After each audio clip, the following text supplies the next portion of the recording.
It's said the only people braver than a British soldier are his wife and his mother. Today, one wife and one mother needed all of their courage, and still, the words would hardly come at all. I just want to say that I love Lee. I always will. And I'm proud to be his wife. He's due to come up this weekend, so we could continue our future together as a family. He was a devoted father to our son Jack, and we'll both miss him terribly. Without their son, Lee's parents will have to find what comfort they can. Their love for him, difficult to put into words. What can we say about Lee, our hero? We are so proud of Lee. When he was born, the family adored him. He was a precious gift given to us. Lee's dream of growing up was always to join the army, which he succeeded in doing. He was dedicated and loved his job. Lee adored and cared a lot for all his family, and he was very much a family man, looking out for his wife, his young son Jack, and his younger sisters. He believed life was for living, and he will be sorely missed by all who knew him. He'd served in Afghanistan. His loved ones knew of the dangers there. On British soil, they thought he was safe. You don't expect it to happen. No, you don't expect it. I mean, when he's in the UK, you think they're safe. When he's in Afghan, I mean, you come to terms with it. You know there's dangers, don't you, when they go somewhere like that? You don't expect something like that on your doorstep. Perhaps for his mother, that soldier will always be this little boy, full of life and laughter. His last text showed he loved her as much as he ever had. The last text he sent to his mum read, "Good night, man. I hope you had a fantastic day today, because you are the most fantastic 1 in a million mum that anyone could ever wish for. Thank you for supporting me all these years. You're not just my mum, you're my best friend. Good night and love you loads." This family's grief was there for all to see, but as they said goodbye, so was their love. You fought bravely and with honour died. You leave your family so full of pride.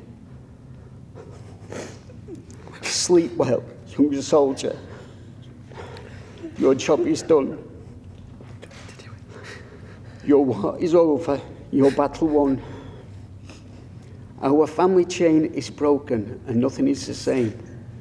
But as God takes us one by one, our chain will link again. Thank you.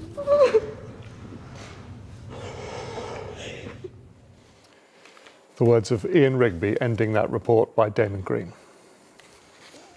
ITV News has obtained footage of some of Drummer Rigby's last known movements. The CCTV pictures show him at a takeaway restaurant close to his barracks, wearing his Help for Heroes sweatshirt. Today, more details emerged about the two men thought to have killed him.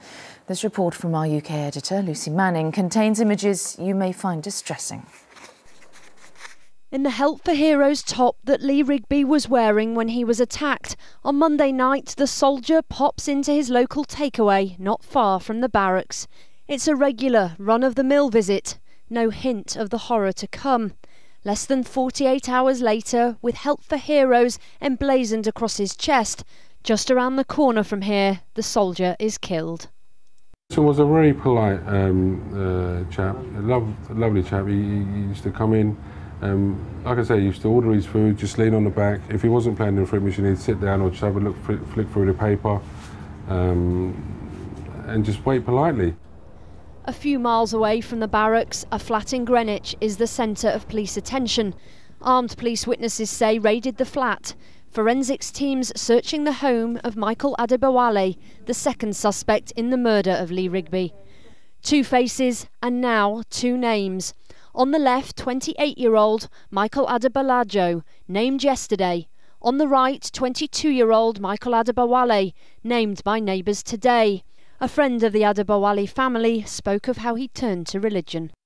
I know he turned towards Islam, but I didn't know that he held views that he would have ended up in the situation he's ended up in now, you know. Pictured in the light coat with knife and gun in hand, Madeleine Edwards, who's known him for 10 years, says he had some trouble with gangs, but she can't comprehend how he ended up like this. Just a very humble young man, and I don't know where he lost his way. I saw him and dressed in his Muslim attire. He said he was going to a mosque or something. And said he was at university because he told me he'd started a course, and I wished him well because I was just glad that he was doing something in education and he was still doing something. Another neighbour confirmed the two suspects were seen at the flat together.